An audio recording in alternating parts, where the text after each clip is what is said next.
Heads up, fam! The Southern African Development Community, or SADC as the cool kids call it, is having its big annual get-together. And guess who's hosting this year? Zimbabwe. Now, you might be thinking, Zimbabwe, isn't that the place with, all the drama? And you wouldn't be wrong. This year's summit is a big deal, but not just for the usual reasons. Zimbabwe's government, led by President Emerson Mnangagwa, is trying to paint a pretty picture for the visiting dignitaries. They're talking up economic progress and regional cooperation. But behind the scenes, there's a whole lot of side-eyeing going on. See, Zimbabwe's been under fire for its human rights record. And recently, things have gotten a lot more tense. The international community is watching closely to see how Zimbabwe handles itself during this summit. It's a chance for the country to show it's serious about reforms and good governance. Or it could be a major fumble on the world stage. Stay tuned, folks, because things are about to get interesting. So, you know how some hosts like to tidy up before guests arrive?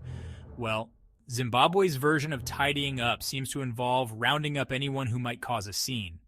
In the weeks leading up to the SADC Summit, there's been a serious crackdown on pro-democracy activists and opposition figures. We're talking about mass arrests, folks.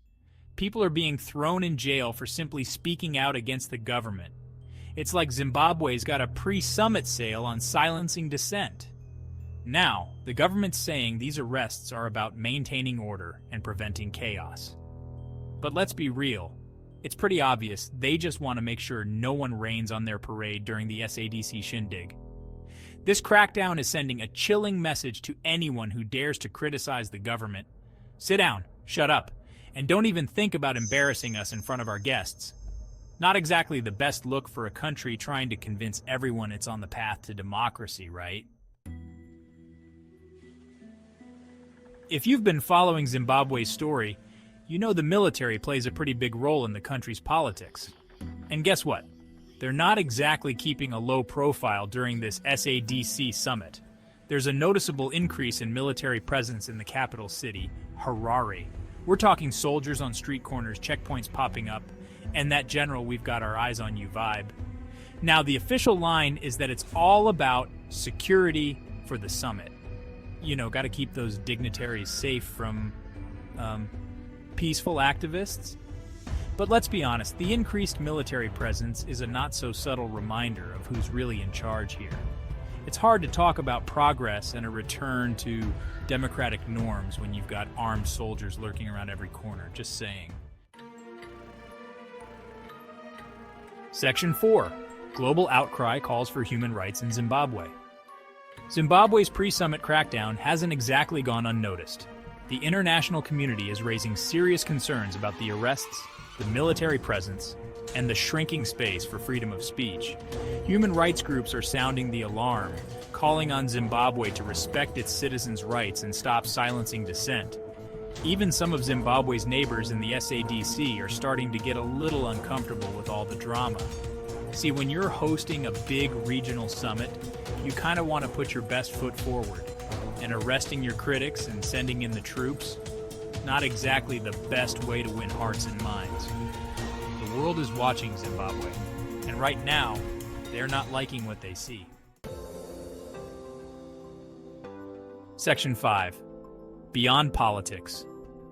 Summit tackles economic and food security. Okay, so we've talked a lot about the political drama surrounding the SADC Summit. But it's not all about arrests and military parades. The summit is also about addressing some of the very real challenges facing Southern Africa. We're talking about boosting economic growth, creating jobs, and tackling the ongoing food security crisis. Millions of people in the region are facing hunger, and climate change is making things worse. So, while the politics are messy, let's not forget there are some crucial issues on the table at this summit. The leaders of these countries have a responsibility to find solutions and work together. Let's hope they can put aside their differences long enough to actually make some progress on these critical issues. Section 6. A show of defiance protests planned during summit. Remember those pro-democracy activists that Zimbabwe's government has been trying so hard to silence? Well, they're not backing down. Despite the arrests and intimidation, opposition groups and civil society organizations are planning to make their voices heard during the SADC Summit. They're planning peaceful protests to highlight the human rights situation, the economic struggles, and the lack of democracy in Zimbabwe. Talk about a bold move. It's going to be interesting to see how the government responds. Will they allow these protests to go ahead peacefully, or will they crack down even harder? The world is watching, Zimbabwe. Choose wisely. Section 7. Zimbabwe at a crossroads: consequences and international response. So, here's the deal. Zimbabwe is at a crossroads. The SADC Summit could be a chance for the country to turn things around, to show the world it's serious about reforms and engaging with the international community. But if the government continues down this path of repression and authoritarianism, it risks further isolation and condemnation. The international community is already talking about potential consequences, like sanctions and diplomatic pressure. The choices Zimbabwe makes in the coming days and weeks will have a ripple effect throughout the region. Will Zimbabwe rise to the occasion and embrace a more democratic future? Or will it double down on repression and isolation? Only time will tell.